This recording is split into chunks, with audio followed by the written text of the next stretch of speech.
Hello, guys. Welcome to the first episode of IFEM's Radio.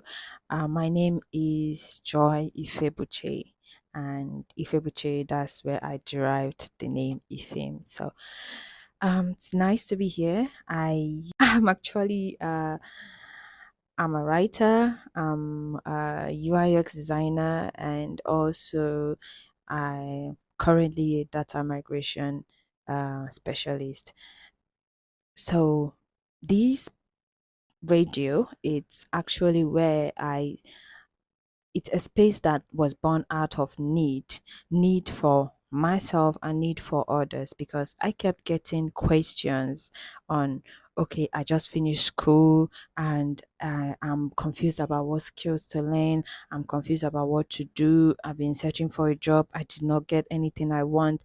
Like the whole shebang of what happens after school. And this is something that we normally don't talk about. We don't discuss it.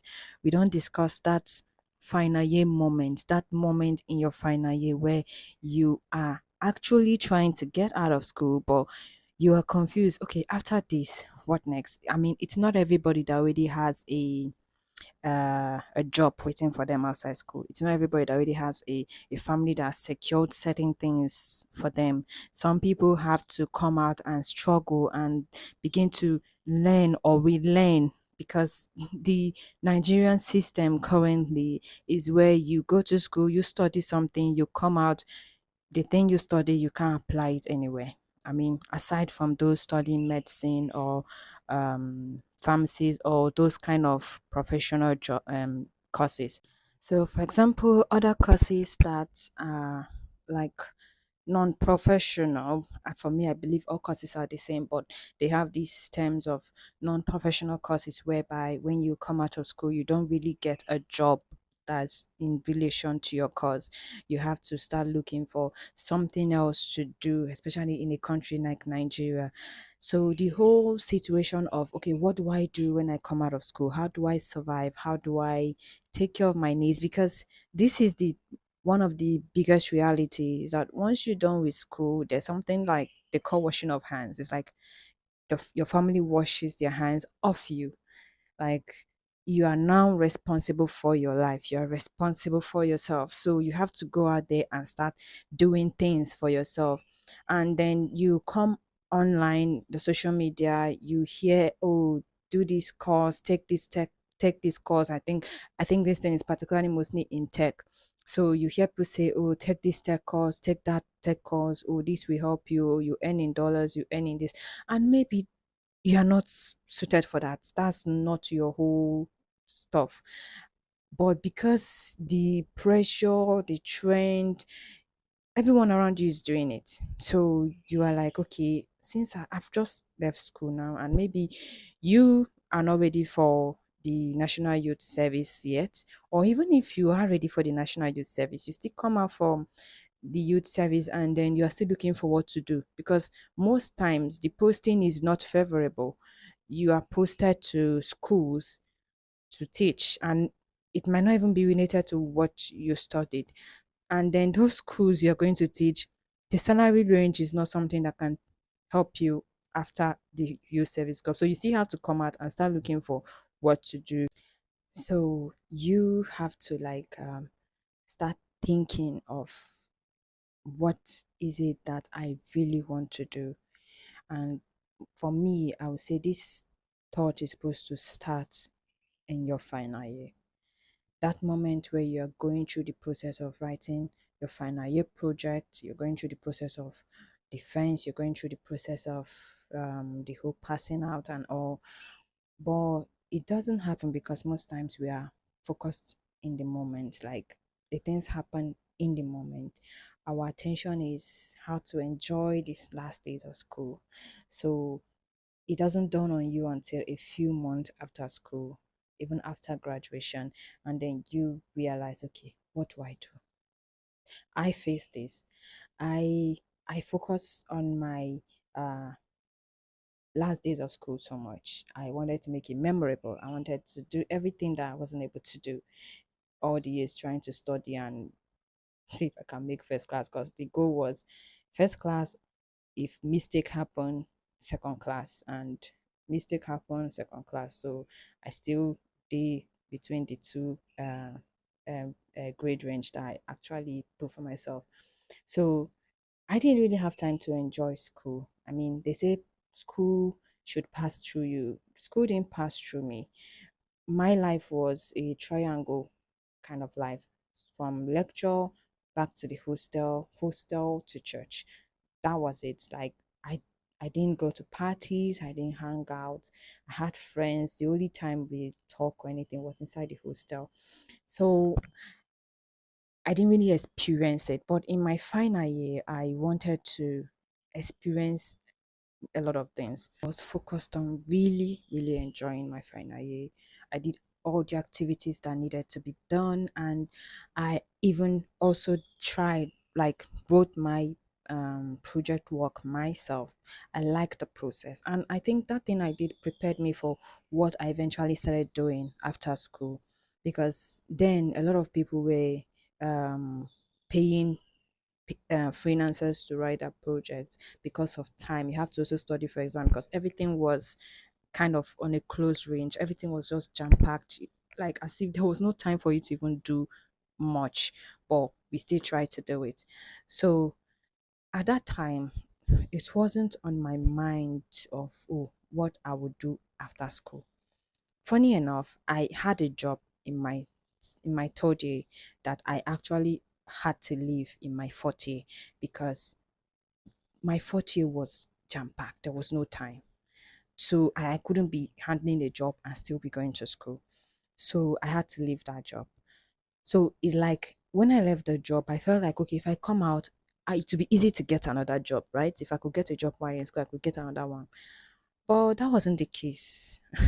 3 months of coming back home after school. In fact, 1 month I was at home doing nothing, trying to think of what to do, applying for jobs in field that is in the field I studied because I studied education. But I wasn't really getting any.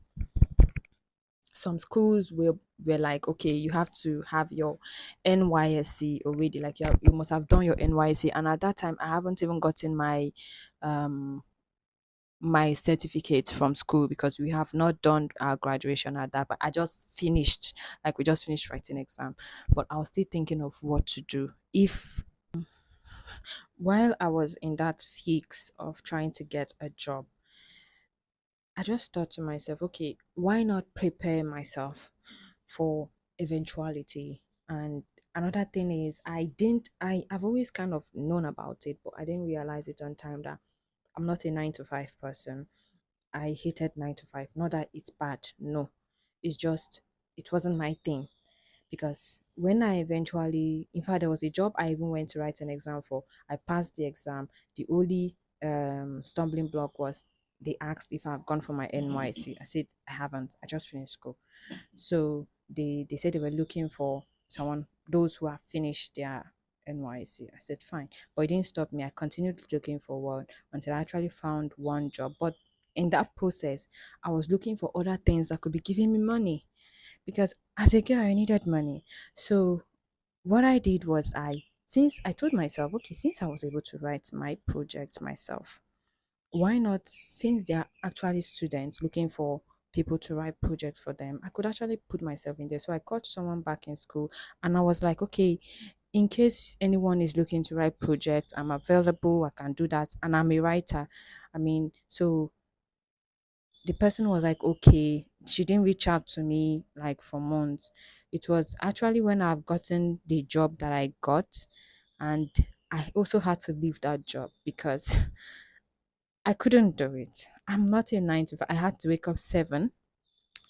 Before 7, I had to be in the school. I mean, before 7:30, I had to be in the school, and then still come back around 5. And then by the time I come back, I'm so tired. I'm exhausted. I can't even do any other thing. I sleep off, wake up the next day. The routine continues, and it was tiring. So I did that for a few months before I finally pulled the plug. I'm like, no, I can't. My life can't be a cycle. My life can't be wash and rinse. Like, no, I have to. I mean, there's no fun in this. The only time that I have time, Saturday and Sunday. Saturday and Sunday, that I'm supposed to be relaxing. I'm using it to write lesson plan. I'm using it to write prepare for the next week class. So it wasn't fun. It wasn't fun at all. There was no time for me to even hang out. So I was like, no, I can't continue this. And I realized this is why I can't do 9 to 5. So I ended the job. Let me just put it that way. And then it's as if when I did end the job, I started getting writing gigs. Yeah, that's when I started getting writing gigs. First, it was to write. I think it was to write a technical, because I write technical writing job to for a coder. Yeah, I needed to like put it in I don't know how to, in a technical terms, but I wasn't so versed in that. So I decided to shift to what I was more versed in, which is academic writing.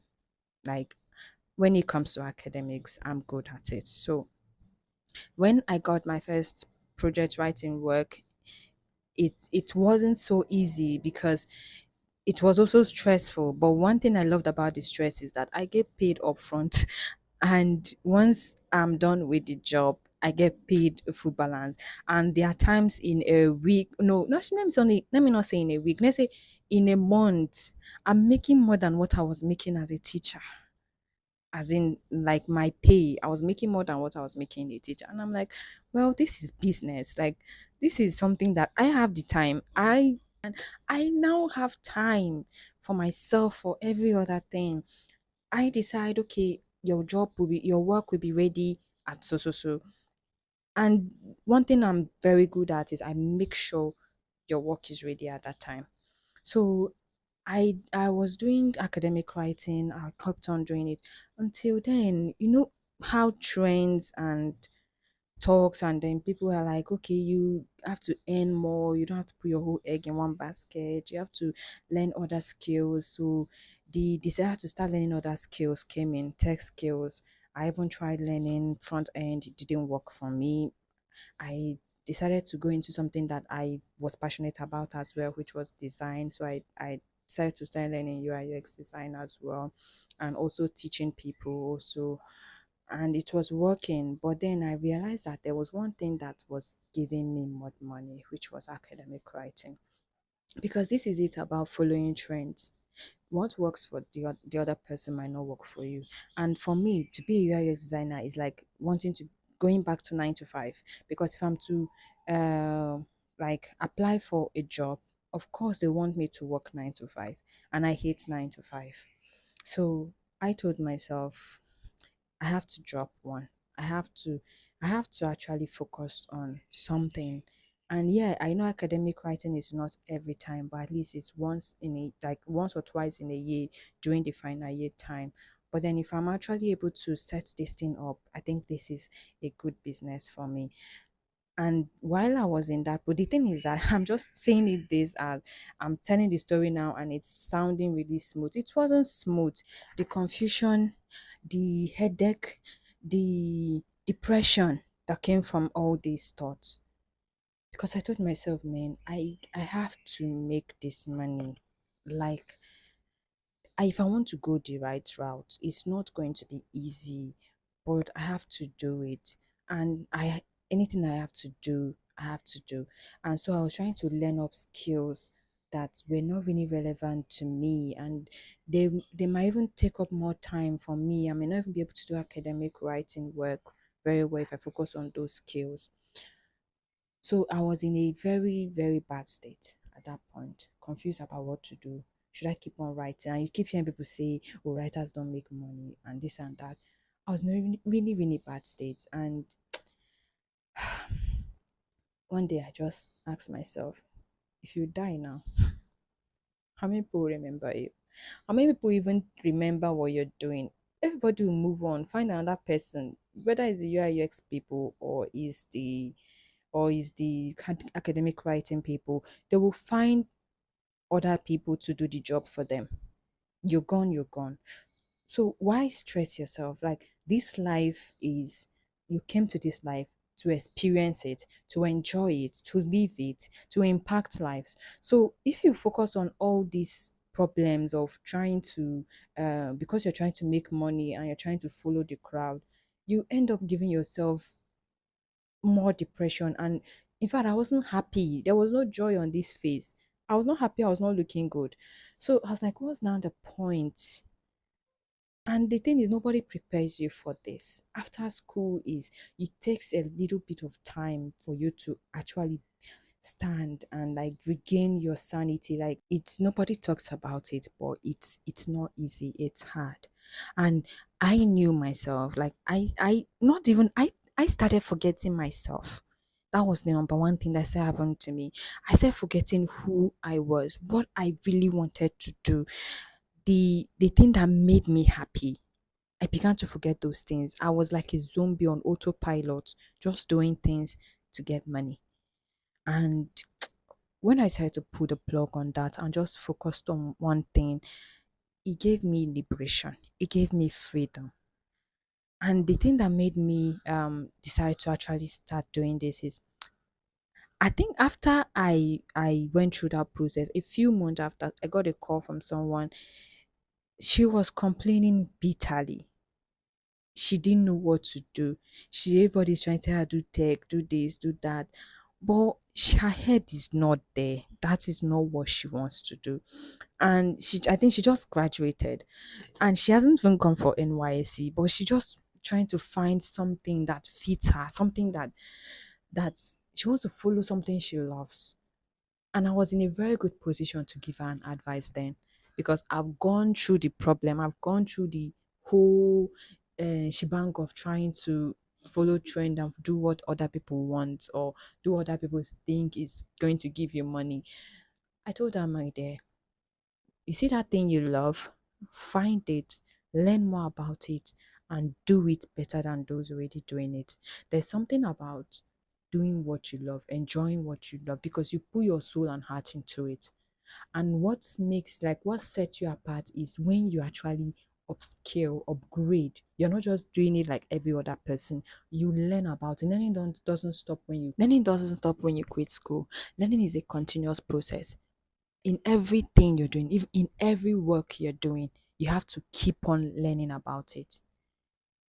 You have to keep on upgrading yourself on it. So I told her, you like catering, or you like sewing, or you like anything, learn more on this. If you have to go to school, another school for this, go.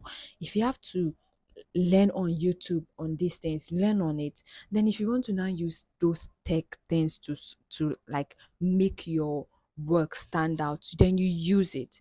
But the fact is that you are not like every other person that is doing this stuff. You upgrade yourself to the point that you are different from others. And the thing is, value brings money. When there's something you are dishing out and people want that thing that you're dishing out, the money triples in. You don't need to stress about it. And the sweet part of it is that you love what you're doing. You are not like feeling confused about, oh, is this what I should be doing? You know, this is what you love doing. And that is one thing that is not talked about a lot in our society. We all go to school to learn something that we don't even want to do. We come out and we are looking for something that we need to do to survive.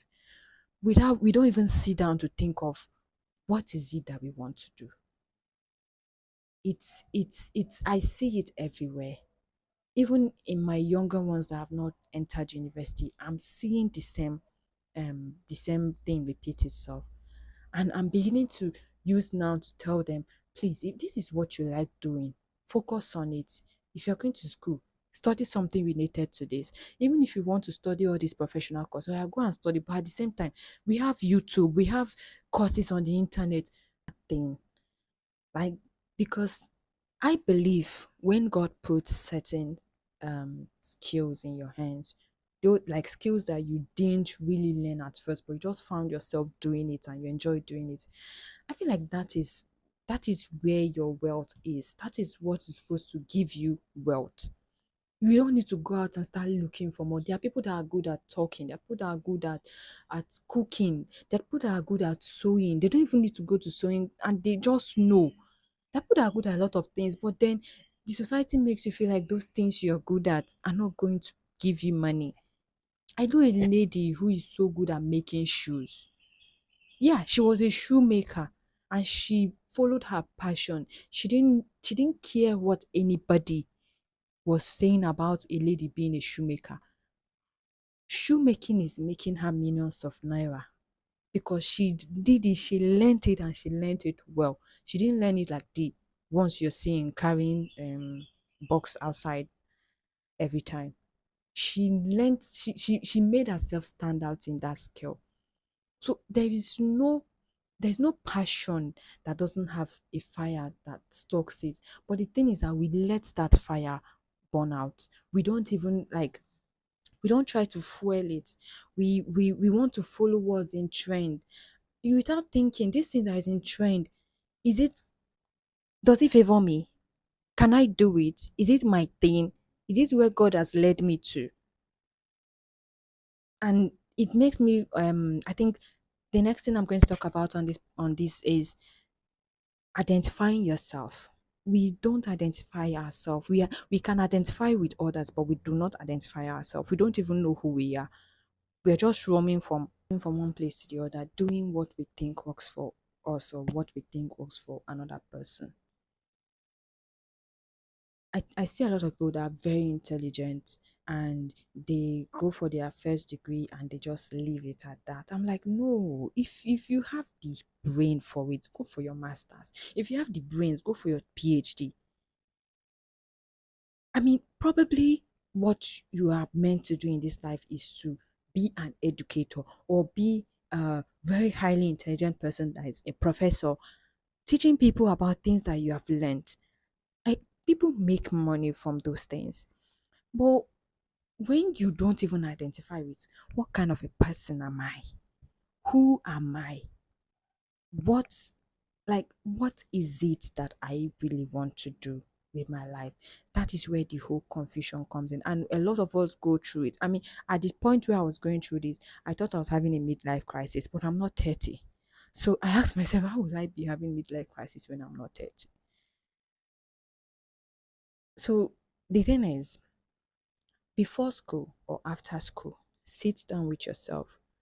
They say you learn from other people's mistake. I wish I actually had someone to talk to me about this.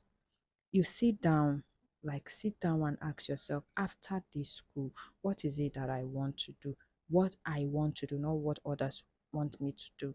And do a test run, try out and see if that thing will work out for you. Sometimes consistency bring forth income. Yeah, you try it out for a few months or a few times and see if people actually pay for it. Then you know whether you have your business. You know whether you have your calling. If it's a night, if you want to actually go and apply for a job and you know that is where your own destiny shines, go for it. I had a friend that liked 9 to 5. That works for that shit worked for her. And she's cool with it. So if you need to identify with yourself, do I like this? Do I not like this? If I don't, what do I do? And the things that I'm doing, how is it influencing my life and the life of those around me? Do I need to upskill? Another thing is upskilling. I think we'll talk about that some other time. There are people that have a job they are doing and they just remain in the same spot. You don't take a course to upgrade. You don't learn. Even go on YouTube and learn more ways to get this thing done. You remain in your spot, unshakable, unmovable. You're not doing anything. Upscaling is what puts you, like what sets you apart.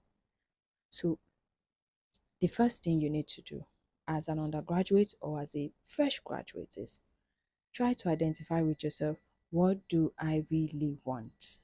When you identify that, then you know, okay, after school, this is what I'm going to do. You won't be confused. You won't, and don't let anyone confuse you. Yeah. Don't let anyone tell you otherwise. Set your mind on it and do it. With consistency, it will pay out. Like it will pay out for you. Like everything will work out. And you won't even have to now be having depression or confusion and stuff. I think I've talked a lot. Thank you very much for tuning in to the Films Radio. And I would love to hear from you guys the challenges you had final year and your challenges even after graduation and stuff, and how you actually sorted it out, and if you have not sorted it out, like what you're doing currently to sort it out. But the thing is, I know that you're not alone. We all go through this phase, and it's crazy because it's natural that sometimes as a lady, when you come out from school, the next thing they're expecting from you to do is marriage. So you don't even have a lot of people advising you to follow your career or pursue a business or pursue this. The only thing is marriage, and it's annoying. So I think that's why most women, we go through this phase of trying to figure out what we want to do with our life aside marriage. Well, thank you for listening, and see you next time.